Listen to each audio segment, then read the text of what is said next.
Liza Stone came into the world on a winter morning, the kind when snow drifts against the windows and silence feels heavy. Her parents were rich, proud, and used to everything going their way. But when the doctor told them their baby girl had a leg deformity and might never walk normally, their perfect world cracked. What should have been love turned into shame. They smiled for visitors, but behind closed doors their whispers were cold. Liza grew up in a mansion filled with golden frames and empty hearts. Every step she tried to take was a reminder of the flaw her parents wanted to hide. Her mother avoided eye contact. Her father spoke to her only in short, sharp words. She could hear laughter from the neighborhood children through her window, but she was never allowed outside. The world was something she could only watch. Years passed and loneliness became her only companion. She read old storybooks and dreamed of being someone else, someone who could run, dance, and be loved. Each night before closing her eyes, she whispered to herself, "Someday someone will see me." But that someday didn't come soon. On her 15th birthday, her parents packed their suitcases for New York. They said they had business opportunities, but in truth, they wanted to leave their problem behind. When Liza begged to come along, her father turned away. Her mother hesitated at the door, eyes wet, but followed her husband. Their car engine faded down the road as Liza screamed after them, her voice lost in the rain. They never came back, they never even called. An old retired nurse named Mrs. Henson took her in out of pity. She had little, but she gave Liza something money never could, kindness. In the small creaking house at the edge of town, Liza learned to smile again. Mrs. Henson taught her to sew, to read more deeply, to paint the things she wished she could touch. "Your legs may be weak, child," the old woman said once, "but your heart walks miles every day." Those words lit a tiny candle inside Liza's chest. When Mrs. Henson died 5 years later, the candle nearly went out. Liza sat beside the hospital bed until the last heartbeat faded, then wheeled herself home through the quiet streets. She was 18, alone, and unsure how to survive. Days blurred together until one cold evening when fate decided to change everything. A passing car splashed muddy water all over her. Liza gasped, angry and humiliated. The car stopped and a young man jumped out, apologizing over and over. His name was Peter Harris, a volunteer from the community center nearby. He knelt, wiped her face with his jacket sleeve, and smiled with a warmth she hadn't seen in years. "I'm really sorry," he said. "Let me help." Liza wanted to push him away, but something in his eyes made her pause. "It's okay," she murmured. "I'm used to people not seeing me." Peter smiled gently. "Well, I see you now." Those words struck deeper than he could know. Peter started visiting her often. He brought groceries, books, and jokes that made her laugh until her stomach hurt. One day he convinced her to join the therapy program at his center. She resisted at first, but his faith in her was stronger than her fear. Step by step, she began the painful process of learning to walk again. Her legs trembled, sweat covered her forehead, but Peter never let go of her hand. "Just one more step, Liza. You've got this." And somehow she did. When she took her first unaided step, tears ran down both their faces. For the first time in her life, she wasn't a broken girl, she was a fighter. With Peter's help, Liza enrolled in online classes. She studied social work and psychology, determined to understand the pain of abandonment, not just survive it.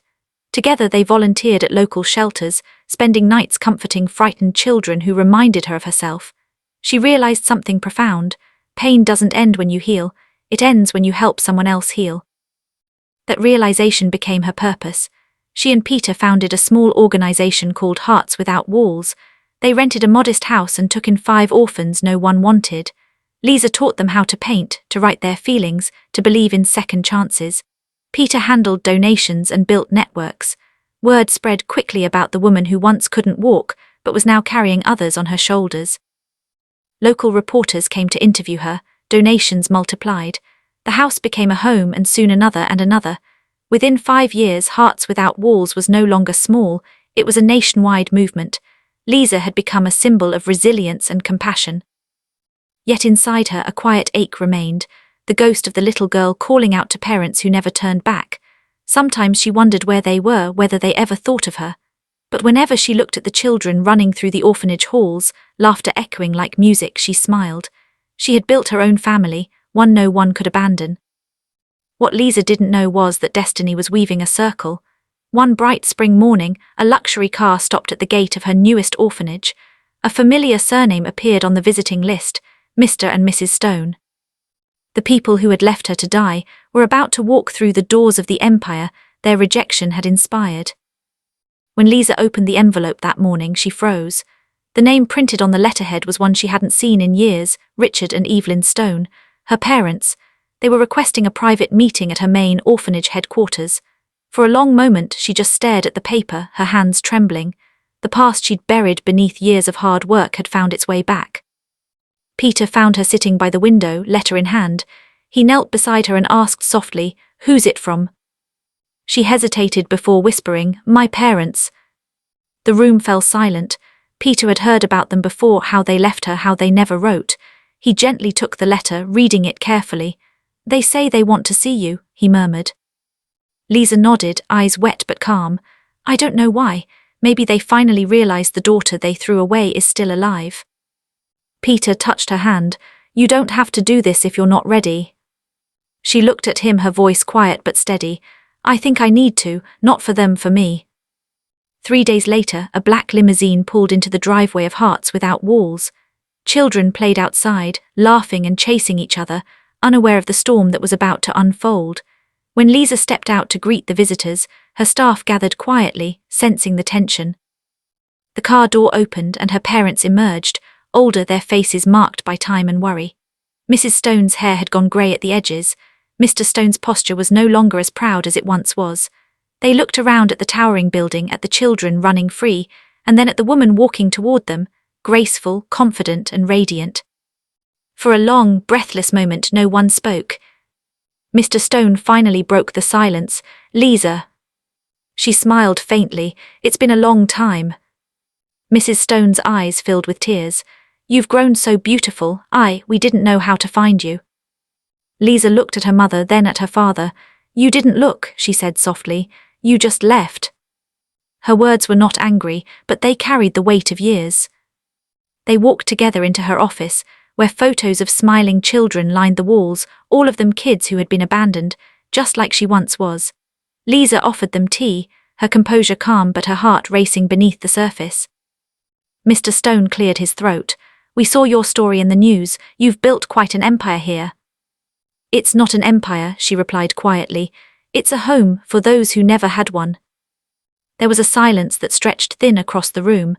Then Mrs. Stone began to cry. "Liza, we were wrong. We were so foolish back then. We thought we were doing what was best for our reputation, but we destroyed our family instead. Can you ever forgive us?" Liza looked down at her hands. The little girl inside her wanted to scream, to ask why love had conditions, why her tears had never been enough. But another part of her, the woman who had rebuilt herself from ashes, felt something different. She remembered the nights Peter stayed awake beside her, whispering, "You're not what they said you were." She remembered the laughter of the children she'd saved, each of them proof that love could bloom even in broken soil. When she looked up, her voice was steady. "I spent years hating you. I thought if I ever saw you again I'd make you feel the pain you gave me, but hatred never healed anyone. And I learned that forgiveness isn't saying what you did was okay, it's saying it can't hurt me anymore." Mrs. Stone reached out, trembling. "Liza." Liza smiled through her tears. "I forgive you, but I'll never be that broken little girl again. I've found my family now, not by blood but by heart." Her father, once a man of stone, bowed his head. For the first time in his life he cried openly, "You're stronger than both of us ever were." Peter entered quietly, sensing the moment. He smiled at Liza, pride shining in his eyes. Mr. Stone turned to him. "Are you the one who helped her build all this?" Peter nodded humbly. "I just reminded her she already had everything she needed." Liza looked at him and whispered, "He's the man who saw me when no one else did." Her parents exchanged a look, a mixture of regret and awe. The child they had once hidden from the world had become the light of countless lives. They spent hours talking that day, not as a perfect family, but as people trying to understand the pieces left behind. When the meeting ended, Mrs. Stone walked through the orphanage garden, tears streaming as children ran past her, laughing freely. She turned to Liza and said softly, "I hope one day you'll let us be part of this, even a small part." Liza paused, then nodded. "If you truly want to help, don't do it for me, do it for them." That night, after her parents left, Liza stood on the balcony overlooking the orphanage courtyard. Peter joined her, wrapping his arm gently around her shoulders. The moonlight shimmered across her face, reflecting the quiet peace she hadn't felt in years. You did the hardest thing today, Peter said. She leaned into him, smiling faintly. Forgiving them doesn't change the past, but it changes me. I'm not angry anymore, I'm free. He looked at her proudly. You've built something beautiful out of pain. She nodded, watching the children below. Maybe that was always the plan, to turn what broke me into something that could heal others. As they stood there in silence, the laughter of children drifted upward like music. The woman who had once been left behind was now the heartbeat of hundreds of lives. She had risen not for revenge but for redemption. When the limousine left the gate that afternoon, it carried two people who had thought their past could be buried in silence. It did not. Word about Mr. and Mrs. Stone's visit spread fast, reporters, old neighbours and social feeds hungrier than ever for the drama of the rich and fallen. Liza watched the headlines for a moment, then closed the browser and turned her attention back to the children playing in the courtyard. There was work to be done, there always had been. She had forgiven them that day in the office, that much was true. Forgiveness, she had learned, was a gift to herself, but forgiveness did not mean forgetting, and it certainly did not mean allowing the same cruel cycle to continue unnoticed. The girl who had been abandoned now ran the largest orphanage network in the country. She had a responsibility not just to herself, but to 1,000 small faces that trusted her to keep them safe. A week after their visit, Liza sent a polite but precise letter to her parents. It began with thanks for finally reaching out, then outlined an invitation, a public meeting at Hearts Without Walls, Central Auditorium, to be streamed live. She requested that they join her, not as patrons but as students, participants in a program she'd been developing for wealthy families who needed education in compassion, accountability and restitution. When they arrived that day, reporters were already clustered outside. Cameras flashed. For the Stones this must have seemed like a trap. For Liza it was a classroom. She stood at the podium, calm and collected, the auditorium full of donors, staff, children and a live online audience. The story of her abandonment had been told many times, but Liza spoke for more than herself now. She spoke for those who had no voice. I forgive my parents, she said plainly, and the room held its breath. But forgiveness without change is a story that repeats itself.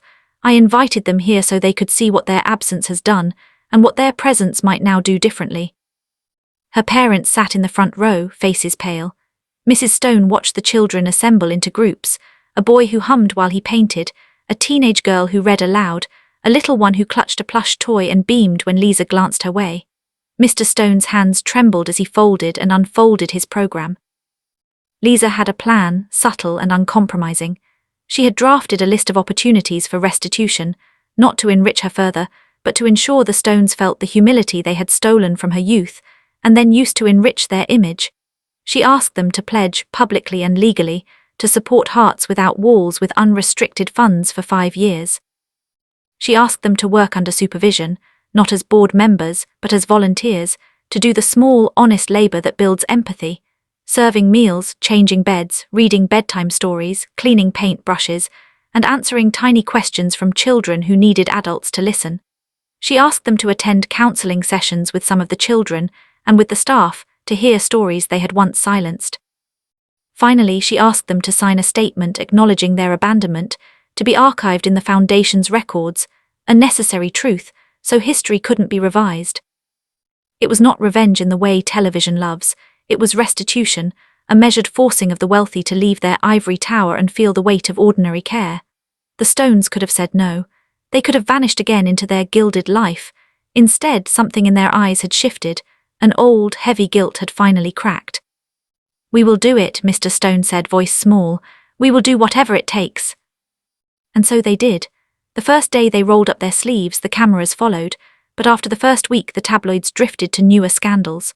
What remained, quietly, lovingly, were the days Mr. Stone spent in the laundry room, sorting tiny socks while a toddler held his finger, Mrs. Stone sitting on a low stool, tying a shoelace for a girl with matted hair, and listening as the child told her about the kite she wished she had.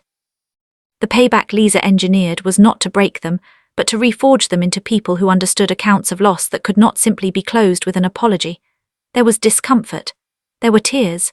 There were nights when the Stones sat in the empty dining hall and asked questions with a humility that had been foreign to them their entire lives. They did not expect this education, and at times they resisted. But the children, with their blunt, unlayered honesty, cut through the pretenses faster than counselors ever could. Peter watched all of this with quiet pride and a slight private smile. He had supported Liza in everything, nights awake caring for sick kids, the paperwork, the fundraising marathons when donors were thin. He had never wanted the spotlight, he wanted the work done.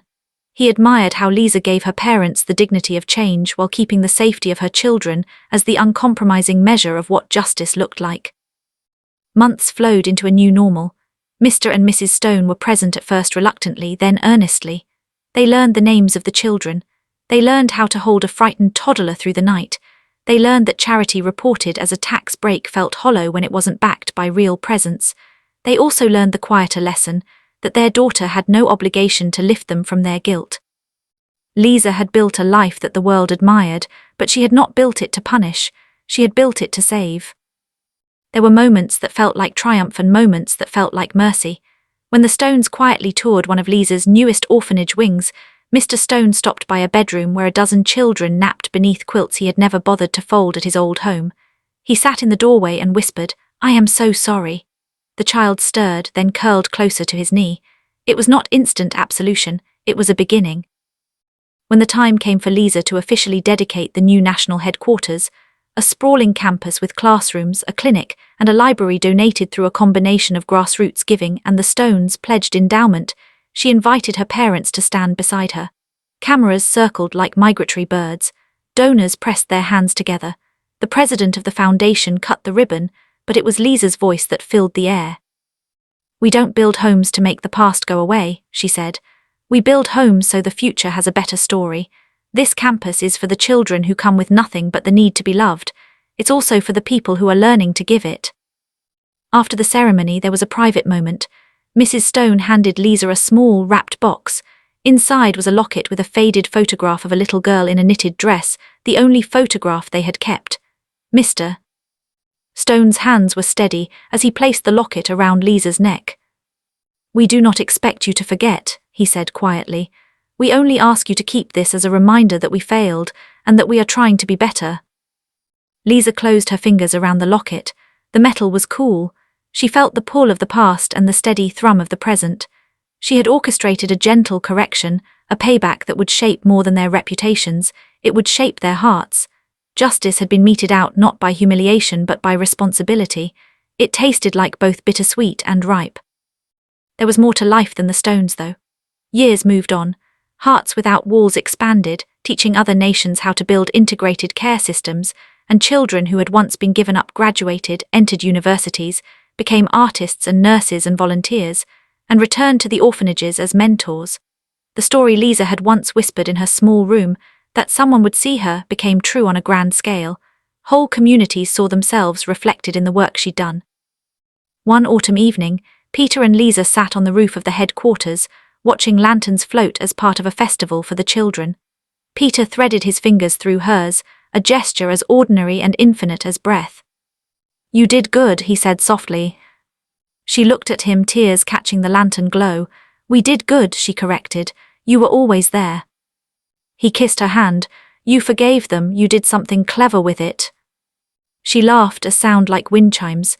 "A little payback," she said, "but it was the kind that made the world kinder." Years later, when people told Liza's story, they spoke of the woman who turned abandonment into an empire of care. They spoke of Peter, who saw her when no one else did. They spoke, too, of the Stones, who learned how to be human beneath the humbling work of changing their hands to serve instead of to hold. But most of all, they spoke about the children, 1,000 small lights now steady in the world, because one girl who had been thrown away decided that love, not vengeance, would be her answer. She measured justice against the lives she saved, and in that ledger she was rich beyond measure. Forgiveness had freed Liza, the measured payback had reshaped those who had given pain, and the future, bright, noisy, full of small feet and louder laughter, moved forward like a caravan of hope.